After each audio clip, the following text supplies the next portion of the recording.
Auzubillahi minasyaitonirrajim. Bismillahirrahmanirrahim. Assalamualaikum warahmatullahi wabarakatuh dan salam sejahtera. Terima kasih kerana masih mengikuti saya lagi di dalam siri video Momentum Saham. Baiklah, sebelum ni saya dah dapat banyak feedback dan respons daripada sahabat-sahabat yang dah menonton video yang saya kongsikan sebelum ini, dan ramai antaranya yang dah mula memahami serba sedikit bagaimana untuk menjana keuntungan dan kekayaan di dalam pelaburan saham.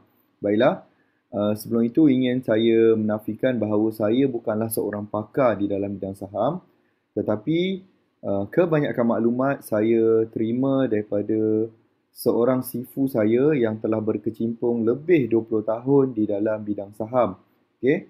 Jadi di dalam video ini saya hendak kongsikan bagaimana untuk anda mengetahui seorang pelabur saham mendapat untung atau mendapat rugi. Sebab anda kena tahu kedua-duanya, bagaimana untung dan bagaimana rugi. Sebab kalau anda tidak tahu, maka saya risau anda nanti akan terjebak ke dalam bahagian yang rugi tadi ataupun loss. Okay? Jadi anda perlu tahu kedua-duanya supaya anda boleh mengelakkan kerugian. Sebab apa? Di dalam saham dan yang paling penting adalah kawalan emosi. Satu, biasanya pelabur akan terlalu tamak. Okay? Yang kedua, tak boleh nak buat pertimbangan dan tak tahu hendak menguruskan wang ataupun money management. Okey, baiklah. Sebelum tu saya ingin terangkan kepada anda bagaimanakah biasanya satu kaunter yang anda beli, bagaimanakah proses pembayarannya. Okey. Jadi sebelum itu saya andaikan kepada anda bahawa anda telah mempunyai akaun CDS ataupun akaun saham yang membolehkan anda login seperti saya ni. Okey, macam saya ni, saya daftar dengan CIMB Investment Bank ataupun iTrade at CIMB ni. Okey, insyaAllah saya akan kongsikan dalam video yang seterusnya nanti bagaimana untuk anda mendaftar akaun. Okay, ramai orang ingat daftar akaun ni mahal, sebenarnya hanya RM10 sahaja. Okey, baiklah, katalah saya tunjukkan satu contoh. Okey, anda nampak di sini semua kaunter kosong lagi sebab kaunter saham belum dibuka lagi. Sebab saya rakam video ni sekarang pada 7.54, kaunter saham akan mula dibuka pada jam 9 pagi hingga 12 tengah hari. Kemudian akan rehat dan akan disambung semula dagangannya pada 2.30 petang hingga 5 petang. Okay, sebab tu dia masih kosong lagi di sini. Saya cuma nak tunjukkan satu contoh. Katalah yang ni yang saya beli pada baru-baru ini. Saya beli, katalah kalau anda beli kaunter Sesol ni, okay, anda boleh lihat dulu infonya di sini. Dia adalah satu company yang menghasilkan bahan-bahan industri ataupun chemical. Okay, dan ianya adalah patuh syariah.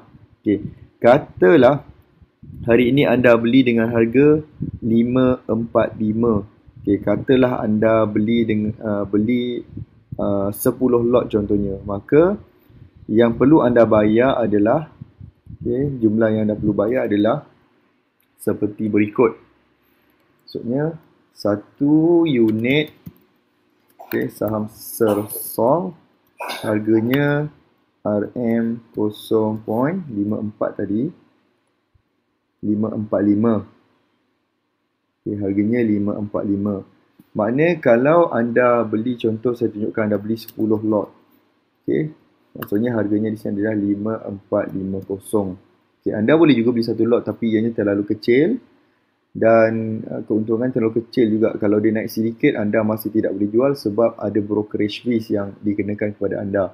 Okay, paling-paling pun kalau nak beli dalam 5 lot pun okey juga, iaitu 2000 lebih. Okey, katalah saya beli pada hari ini. Okey, saya pun contoh saya dah beli hari ini pada 14 November 2013 dengan 10 lot saham Sersol ni tadi. Okey. Bila saya tekan saja buy di sini, okey, anda boleh pilih sini berapa unit yang anda beli. Okey, dan kemudian anda klik buy. Saya tidak perlu lagi membayar saham ini. Okey. Dan pihak broker akan memberikan saya tempoh selama 3 hari waktu bekerja. Okay. Yang tu yang saya namakan T1, T2 dan T3. Okay. Maksudnya tempoh T1 akan bermula pada 15 November 2013. Okey, yang ini hari ini Khamis, akan Jumaat. Kemudian Sabtu Ahad cuti tidak dikira. Dan tempoh yang kedua diberikan pada 18 November 2013. Dan tempoh terakhir untuk anda buat bayaran adalah pada 19 November 2013.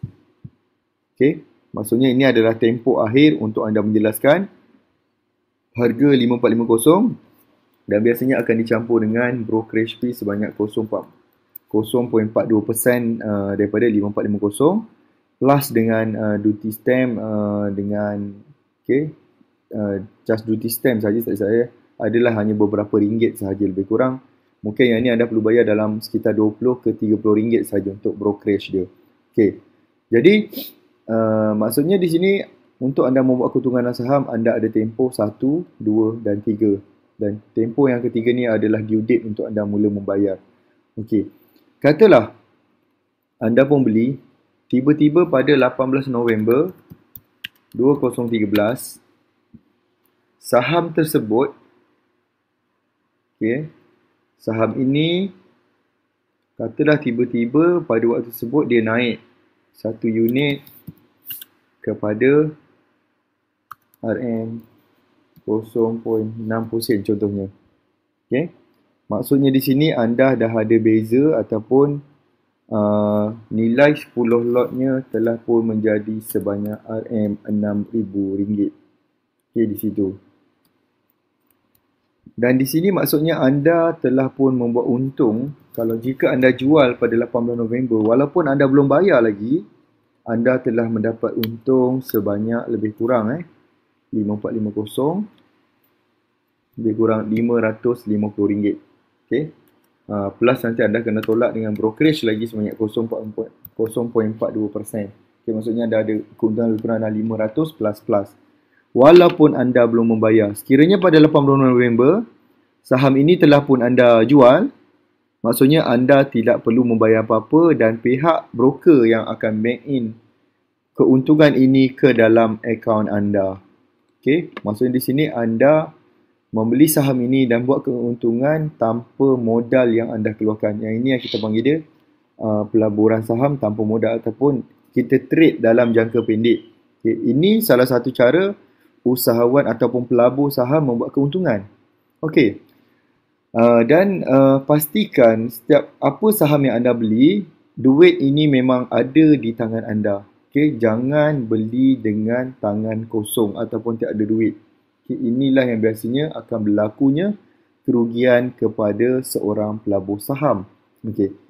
Ini kalau saya kata sahamnya naik tadi Okey, apa pula akan terjadi kalau katalah tiba-tiba anda beli dan pada contohnya saya tak ambil 18, pada 19 November tarikh yang anda sepatutnya ambil saham ini, tiba-tiba satu unit sahamnya jatuh kepada 5 ataupun jatuh kepada 45 sen contohnya. Maka satu lot, 10 lot yang anda beri nilainya menjadi 4,500. Okey. Ataupun dia dah jatuh lebih kurang hampir RM1,000. Maksudnya di sini berlaku kerugian sebanyak RM950. Okey. Jadi apa yang anda buat untuk ini kalau bagi orang yang tak ada modal, jika ini berlaku dan mereka tidak ada duit untuk mengeluarkan RM5,450 ni tadi, maka mereka terpaksa menjual semua unit saham yang 10 lot ni tadi dengan harga RM4,500 dan mereka perlu top up kerugian ni yang sebanyak RM950. Inilah salah satu sebab kenapa pelabur saham biasanya mengalami kerugian sebab mereka trade tanpa modal. Tetapi jika anda trade dengan modal, anda hanya perlu bayar sahaja yang tarikh yang last ni tadi, anda bayar saja 5450. Okey. Dan anda hold sahaja saham ini sehingga nilainya naik semula. Okey, katalah pada 1 Disember 2013 satu unit saham ni naik kepada 65 sen. Okey. maka 10 lot yang anda beli tadi dan anda telah pun keluar modalnya, maka anda ada 6,500 tolak dengan 5,450. Maka anda di sini mendapat keuntungan dalam saham. Okay? So inilah yang berlaku, trik yang perlu anda ketahui sebagai seorang pelabur. Maka untuk selamat, anda perlu hold saham itu, anda pegang sehingga nilainya naik. Walaupun katalah anda beli dengan harga 5,450 dan lepas tu nilainya jatuh terus kepada 10 sen.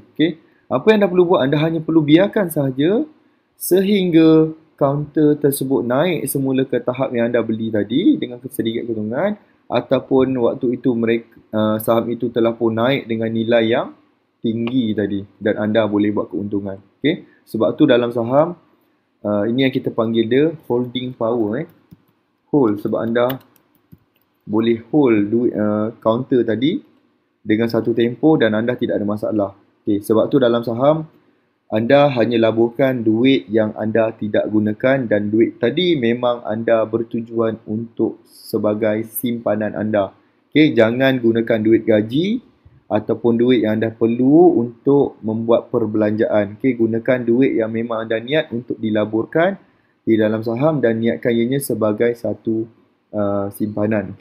Inilah trik-triknya yang anda perlu ketahui, dan bagaimana untuk membeli counter, memilih counter semua.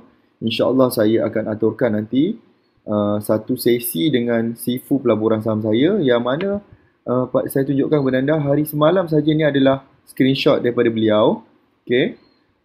Beliau trade agak tinggi, beratus ribu. Anda tengok limit trade-nya pun kat sini lebih kurang 200,000, dan ini adalah salah satu contoh counter yang beliau telah masuk sebelum ini, iaitu counter Sumatek Warren. Dan semalam sahaja beliau telah untung untuk counter ini sebanyak RM21,608. Dan satu counter lagi Sumatek sebanyak RM1,500. Beliau mempunyai pengalaman yang lama, lebih 20 tahun di dalam pelaburan saham, dan saya sini berguru dengan beliau, dan insyaAllah nanti saya akan pujuk beliau untuk buat satu sesi khas, dan saya jamin harganya jauh lebih murah daripada yang ada di pasaran sekarang, insyaAllah. Saya harap anda berpuas hati dengan perkongsian saya hari ini, bagaimana seorang pelabur saham boleh untung dan boleh rugi di dalam kaunter pelaburan Bursa Malaysia. InsyaAllah di dalam video yang berikutnya saya akan kongsikan lagi beberapa tips sehingga anda benar-benar mahir dan mendapat ilmu di dalam pelaburan saham, dan saya doakan anda kaya dan berjaya, dan lebih ramai umat Islam yang mampu mengeluarkan zakat yang banyak sebab ini, supaya kita dapat membantu ramai umat Islam, terutamanya di Malaysia dan insyaAllah dan di luar negara yang dalam keadaan susah pada hari ini. Sekian, Assalamualaikum warahmatullahi wabarakatuh.